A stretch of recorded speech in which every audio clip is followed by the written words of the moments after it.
I am Donika. And I am Myra, and this is a Black Women Healing Podcast. A space to discuss mental wellness. A space to dive into soul care and vulnerability.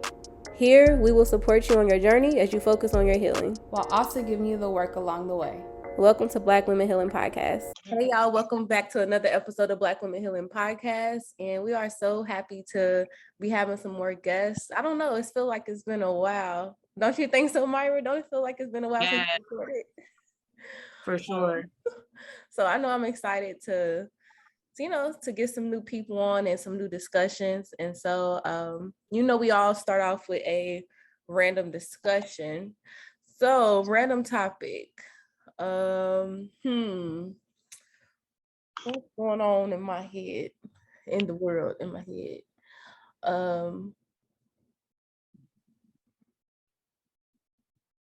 Okay, let's say if you had a friend, right?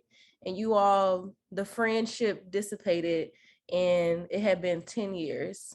And they reached back out to you and they said that they wanted to be friends again. They had did some work, they've been in therapy, blah, blah, blah, or whatever. They did some work and they want to be friends again. What would you say? Or how would you proceed? I mean, it's nothing wrong with giving them a chance. So why not have a conversation? I think for me, I would just be considering how the friendship ended. And if it's something that's still on my mind, then it probably wouldn't be a good idea. But I feel like sometimes we have disagreements with people and we kind of forget about what happened.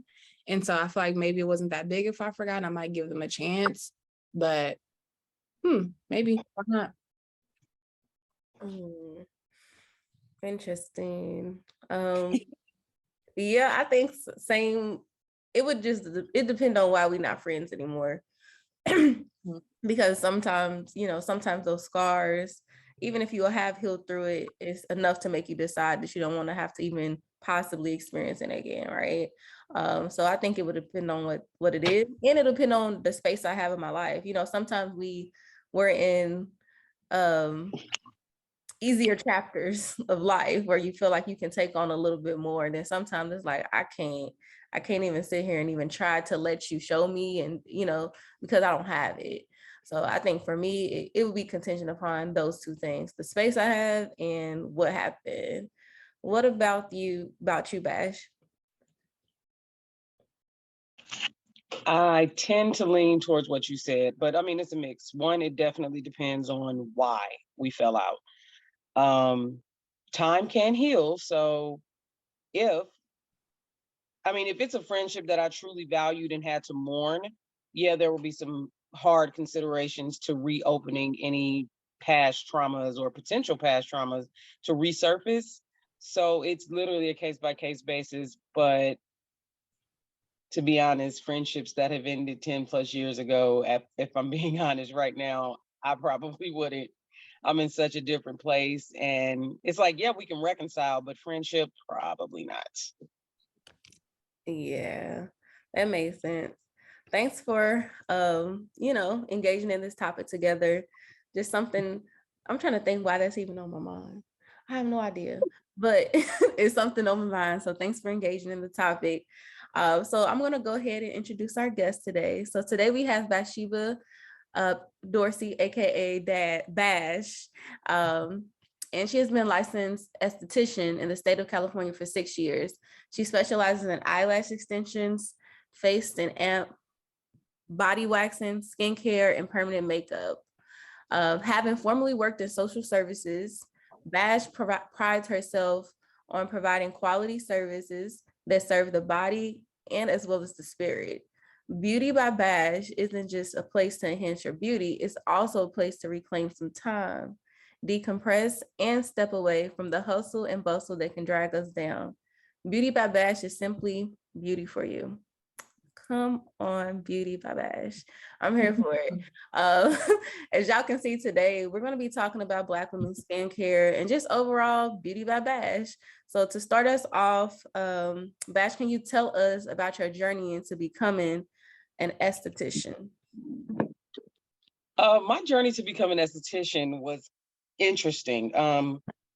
I've been a client since I was 21. So I started getting waxed at 21 and never looked back. And at that time, of course, I was in college, and so doing this was never something that was on my mind, but I loved being a client. I loved the pampering and all that kind of stuff. And so the places I chose were very specific. And it wasn't until later, after I had children and things like that, it it was like, okay, so I really like this. And at the time that I decided that esthetician would be my journey, was also a compliance thing. So my cousin was an esthetician and she did eyelash extensions and I got them done and I absolutely fell in love with the look. And so I'm like, this is something I would like to do on the side. But at the same time, that's when California changed their regulations to requiring a license and not just a certificate. So I had to end up going to school to do it. And in school, in addition to the lashes and everything they teach you in beauty school, that is where I fell in love with waxing and facials. So that is where my journey began. It was just a compilation of things and the timing was right. Okay. Can you share with us, because you oftentimes will see like esthetician with an A, then esthetician with an E, and that confuses me. And then the difference between that and dermatologist, because I feel like I get confused. I know other people get confused too. That is my favorite. Okay, so difference between dermatologist, esthetician with an A, and esthetician with an E. First, let me say dermatologist because that's the easiest explanation. Of course, those are doctors. They go to med school and they don't just treat skin, they treat hair and nails as well and any conditions associated with that. And what you'll see with the dermatologist is they're more likely to treat you from the inside out. So they treat the symptoms with medications and creams. So that's where you're going to find your medicated creams, your Accutane, you're going to find your pharmacy grade retinol. Those things are what the dermatologist is going to do for you. He's not, or he or she is not going to cleanse your face. That's where the estheticians come in. We come in, we also, and now let me step back. Difference between esthetician and esthetician A versus E. In essence, there really is no difference. We are all licensed skincare specialists taught to treat and analyze skin. However, in California, we don't recognize master estheticians or esthetician with an A. We don't recognize medical estheticians. You're literally just an esthetician or you're an RN. The two do not cross. The two boards do not work together in that. It doesn't exist technically in California. However, in other areas, it is very well a thing. You have your master estheticians, and that's attached to extended education, training, teaching, that kind of thing. And then medical estheticians is most often where you'll find esthetician with an A. And in some areas, a medical esthetician, spa esthetician, paramedical esthetician are all things. And it's based on the level of education they have, the level of continuing education they have, the level of training, and your years of experience. And so they go further into things where, like, let's say, for instance, in California, we can't use lenses. However, a medical esthetician in any state that does accept it, of course, they can lance skin, they can use, invasive techniques that may draw blood, like microneedling, for instance. We're not legally allowed to do it here. However, other states, they are.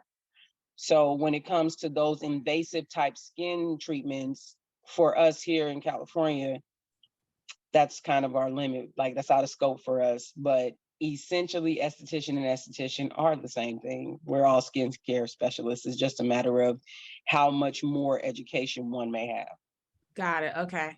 Thank you for clearing that up, because I'm always like, I'm confused. If I'm being honest, there's a little air of pretension behind it too, because some people will use it, and I'm like, girl, you wash faces just like I do. That's funny. So what are some common issues or target areas you've noticed with Black women's skin? Oh, we are so complex, yet so simple. But no, hyperpigmentation is the number one. That's the number one condition I have people come to me with. And the three major areas are old acne spots, where they may, picked at them and it left the marks, underarms, pubic area, and inner thighs. So that goes into so many things. I mean, one, it just brings us to the fact that we tell ourselves we're not going to, but we do, and then we have this mark, and now it's just like when you gain weight. It's easy to gain it, hard to lose it. Once you get that mark, to get rid of it requires a level of discipline and consistency that most are not prepared to jump into. So let's talk hyperpigmentation from breakouts. You might want to use a good cleanser, moisturizer, good mask, some type of exfoliant, and then perhaps a good serum. But you have to be consistent. It's not going to happen. It's not even going to happen in 2 weeks. You have to be consistent. And then let's say armpits. A lot of times that's from things like razor burn or bad deodorant. Because, as we're all learning, deodorant ingredients can have a, adverse effect. Same for the pubic area, from constant shaving, things like that, where you're left with these marks and these razor burns. How do you get rid of it?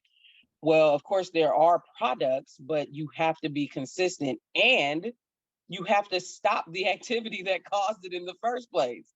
Like, I can't want to get rid of my hyperpigmentation, but still use this baking soda laced deodorant. It's not going to work. It's counterintuitive. And then like places like the inner thigh, though, that comes from friction. You have to stop the friction for the product to work. And so that's often, that requires a intense level of dedication, because it may require some weight loss. It may require, a whole entire lifestyle change. But those are the most prominent things when Black women come to see me for any type of skin treatments, is hyperpigmentation in those areas. Very rarely have I been, has acne been at the top of my list. I thought it was going to be that. I have a side question. So I always hear people talking about, when you have your water at a certain temperature, it opens up your pores. And I've learned your pores do not open up. Thank you. I'm so glad you said that. So my question is, what makes pores more visible though? Debris. Ah. So, and thank you so much for saying that, because a lot of people are like, oh, I need to close my pores, babe. They do not do this. They do right. No, basically, what makes pores more visible? One, it could simply be genetics and you have big pores. You can't do anything about that. The best thing, though, for anybody is to keep them clean. So when we see blackheads, that's an accumulation of sweat, oil, makeup, dirt, anything, just all the things from our day to day. And the more that gets impacted in there, the bigger it's going to appear. So the key is to always keep it clean. Make sure you keep it clean, because that'll minimize the appearance. That is all it'll do. And that's why, when people are like, oh no, I wash twice a day. Okay, so how are you getting that out? What type of exfoliation are you using? What do you do? Well, I just wash my face twice a day, and well, it requires some work. That's why estheticians are important. When people come to see me for a facial, they're like, how often should I come back? I recommend every 4 to 6 weeks, simply because you're never going to see what I see when I'm doing extractions. And furthermore, if it were as good as you say it is, I wouldn't have anything to extract. Wow. And go ahead, drop the knowledge on us. I also hear that, and this is my first time hearing that like your pores don't open and close, and that you're like, it doesn't matter. So wait, are you saying that it doesn't matter what temperature water you use on your face? Oh no, water temp absolutely matters. You never, ever, ever, ever, ever use hot water, ever. Lukewarm, tepid, room temperature, even cool. I would not go so far as to say ice cold, even though ice cold water does have some benefits, because we do use cooling globes in our service. And a lot of times it's to help penetrate the product and to, with your face, and to calm down any inflammation that may have happened from extractions, a chemical peel, an enzyme peel, anything. So let's say if I did an enzyme peel on you and you're kind of red, I might do some cooling globes with a little serum to go ahead and calm your skin back down, help that blood go back and not be sitting right at the surface and you're red. So yeah, temperature definitely matters. Hot water will dry your skin out completely. Okay. My recommendation always will be tepid, lukewarm, or slightly cool. but like icy, maybe for a brief moment, but not to wash my face. No. Right. Okay. Okay. And you kind of already explained it, start to get into it a little bit. But if you could pick the top 3 products that Black women in particular need to ensure that they are using for their skin, what would it be? Number 1, 2, and 3, SPF. No, I'm kidding. Oh. Number 1 is 100% SPF. SPF. I think, you know, I think in jest initially, but also in association with melanin, we've been led to believe, and I think it was unintentional, I don't think it was malicious at all, but we've been led to believe that our melanin is a barrier. No. We are susceptible to all the same skin conditions that the sun damage can cause as anyone else. SPF is actually more vital for us because if you've seen melasma, can you imagine what melasma would do with the high melanocyte content that melanated skin has? So basically, when you go out into the sun causes your melanocytes to move a lot more rapidly, which causes the color change. It causes the darker color, the more pigmentation, because they're moving more rapidly. So you always want to use an SPF every single day. And if you're someone who spends a lot of time in the sun, who's very active outdoors, reapplication is important. With any sunscreen, one application is never enough. After 2 to 3 hours of activity, especially like let's say you're at the beach or you're swimming, you have to reapply. And so SPF would be my number 1 recommendation. If you do not have one, Black Girl Sunscreen is a great one. But yes, SPF, we have to use it. Even if you're not going outside, I go from here to my suite, I still need SPF. Really quick, Bash, because, and I'm still confused about this. So with SPF, with sunscreen, I just heard about it maybe like a year or 2, like you said, that I was supposed to be using it. How do you know which number to get? Because you got the 35, 30, 50. Like, how do you know? And that goes to level of sun exposure. I currently, because let's say, if you spend a lot of time outside, a 50 is not bad. Ultimately, they all are going to do the exact same thing. Okay. But a 50, if you're outside, is what I recommend. I spend a lot of time indoors and in front of computer screens, and I use a 30. And I also use a mattifying one because I am oily. So I try to use a mattifying SPF. Okay, got it. Okay, so that was the number 1. So SPF, sunscreen. Number 2 would be a good cleanser and moisturizer system. Now, we all grew up on, we just put lotion on our face when we're done. Yeah, I did that too. And I wish I knew then what I know now. A good moisturizer and cleanser system, especially from the same line, will do wonders. You'd be amazed at how your skin responds when it's treated with this care and intention. So, like for me, I have oily skin, so I use a gentle cleanser most days of the week, but a couple of days out of the week, I also use a medicated cleanser simply because I'm prone to breakouts. So I want to make sure that it is cleansing and I'm using some level of exfoliation. Because I don't do extractions at home myself, chemical exfoliation, which would be my cleanser, my salicylic acid cleanser, comes in handy. I also do enzyme peels at home. But like I said, I'm an esthetician, so that's me. But I do see an esthetician monthly because of my skin. And I mean, I am an esthetician. Why wouldn't I take care of it, right? So a good cleanser and moisturizer system, SPF. And number 3, water. Water, water, water, water, water, water, and then some more water. Namely because what water does for our skin is it reduces fine lines. It helps with your skin's elasticity, which reduces the whole fine lines, laugh lines, wrinkles, and that kind of stuff. And it also, like, when you're healing, let's say you get a scar, your level of water intake absolutely affects how that scar heals. And you would be less likely to have a scar long term. Wow. Yeah, so water does so much for our skin, especially, inside out. Yeah, let me go ahead and get a sip of water, y'all.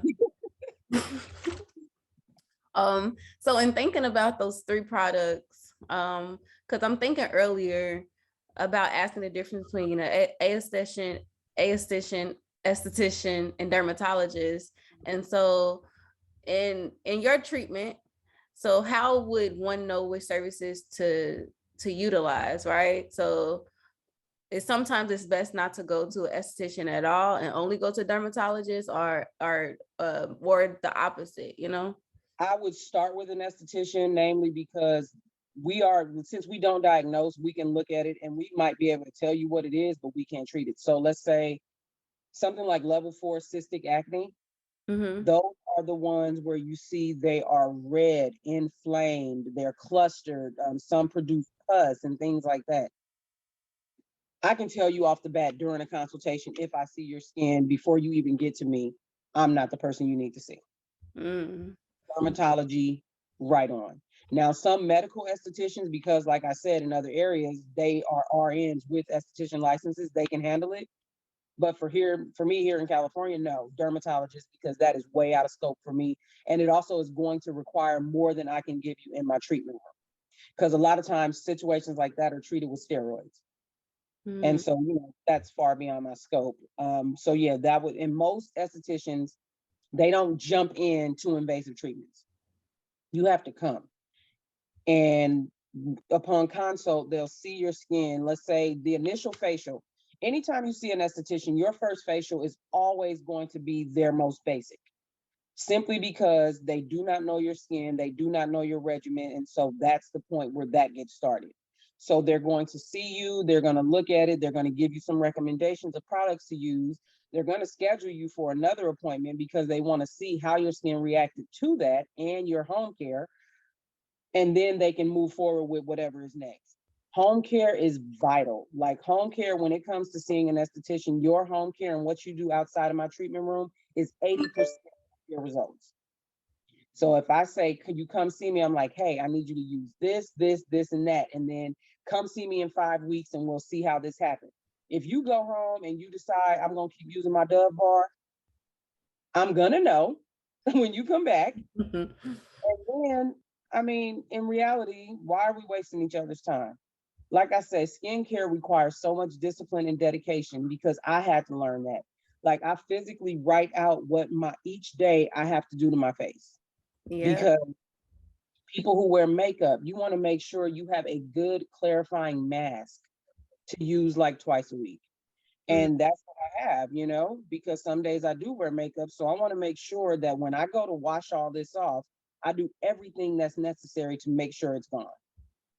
Because one blemish can take 2 weeks to go away. Like who wants to deal with that?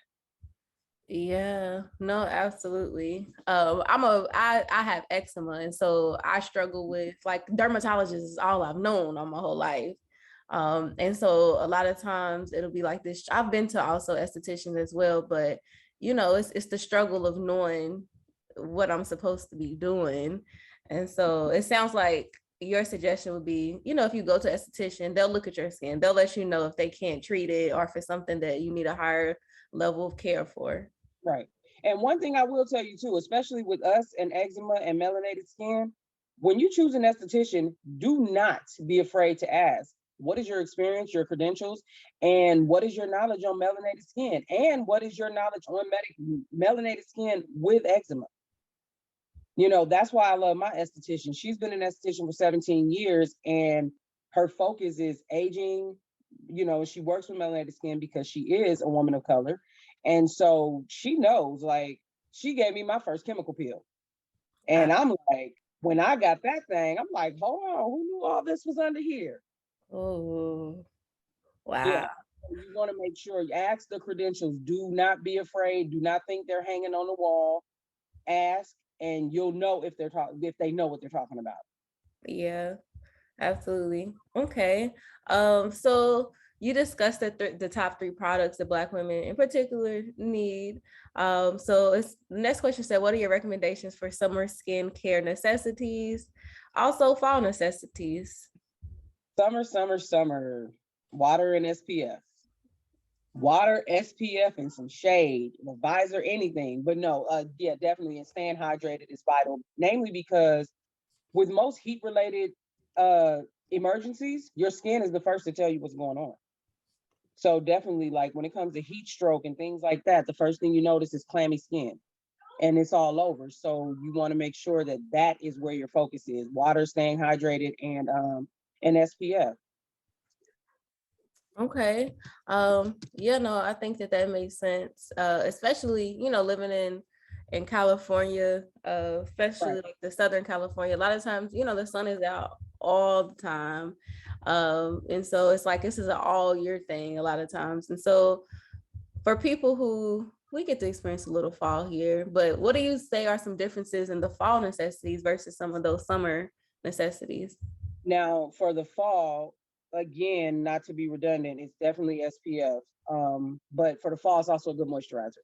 A lot of people, their skin dries out in the cooler months. So yes, lotion, but we're not putting lotion on our face. We're going to put a good hydrating moisturizer. Also, your skin tends to be a lot more dull in the winter months, namely because it's not getting as much sun. Mm-hmm. So you want to try to find a good, like, brightening serum, and one that's vitamin C based. And that's not to say skin lightening, because that is very different. I'm talking about brightening, something that keeps you looking glowing, like keeping your skin looking like it's glowing, keeping it the red hues, the yellow hues, those undertones showing, instead of just looking drab and gray. And that's what I realized after a while when I would look at old pictures compared to now, and it was like, man, I was really just walking around here like this was it, huh? Yeah, no, I think that's nice too that you get to see the before and afters, right? Because and then you definitely see it when your skin is clearer. And I'm a yellow undertone person, so when you can actually see that instead of it just looking like it's so different. It's so, and when your skin looks hydrated versus when it looks dry, I can't even describe it, but you can see it and it's like, wow, I was really just walking around here like that, huh? That's funny. Well, Bash, I want to ask if you have any takeaways for our listeners, and that could be like literally anything. Yes, I want to challenge your listeners to find a good system, give it a shot for 2 weeks. Take that picture on that Sunday, and 2 weeks later, take another picture and be consistent and tell me, what differences do you see? Like, and it also helps you work on your discipline and consistency. Yes, I'm gonna do it too. Donika, you gonna do it with me? At least try. Come on. I can, but I have eczema, y'all. So my skin, like, it's been going through the most these, like, to be honest, COVID, since I don't know if you heard about that, but like some people with skin issues, if you got COVID, sometimes their skin has exacerbated. And so my eczema was kind of common after I got COVID. That was like last year in February. I feel like my skin it's just been everywhere. So I'm trying to get some stuff going on. But Okay. So Donika, I have one specifically for you. I have something, because I'm a product manufacturer also. okay. So I have something, and I'm going to send you a sample size. And I just say for you, use it for a week and tell me what happened. Okay. So Okay. I'm from down. there. I'm down. Thank you so much. Okay. So I mean, y'all heard it. So at this point, it sounds like I'm joining the challenge too. So whoever's listening, if you feel like it, join the challenge for 2 weeks and get back with us and Bash and let us know how it goes. I know we could talk about this for days. There's so much information that I feel like we don't know, or that maybe we do know, but we're not utilizing. And so the fact that, we're able to have a Black woman esthetician on the podcast, this is pretty dope. So thank you so much, Bash. Thank you for having me. Hey y'all, I hope you enjoyed this week's episode.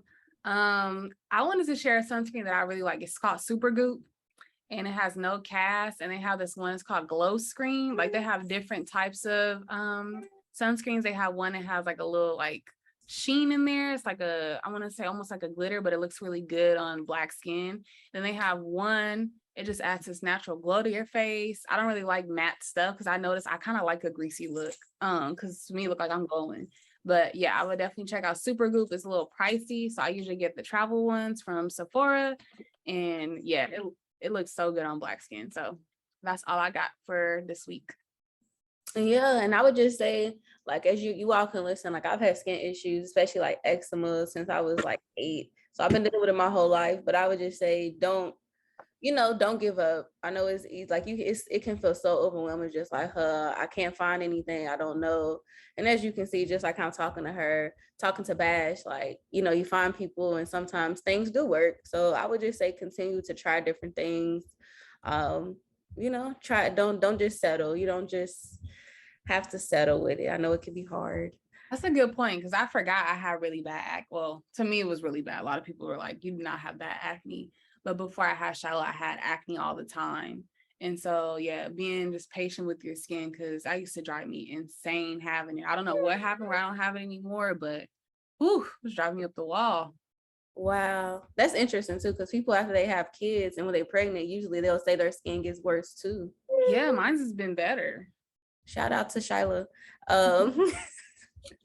Shout out to Shyla. But thanks for listening to this week's episode. Tune in with us next Monday and connect with us. So y'all, we have to shout out our friends over at Fiverr. We are officially a Fiverr affiliate, and I love Fiverr because you can literally go to them for any type of project you might want to work on, whether it be if you need a new logo, you need help with the resume, you need help with social media, they help you over there. So go ahead and check out our friends over at Fiverr. That's 5ERR. So 5 with 2 R's at the end. So go ahead and check them out with the link in our bio and tell them that we sent you.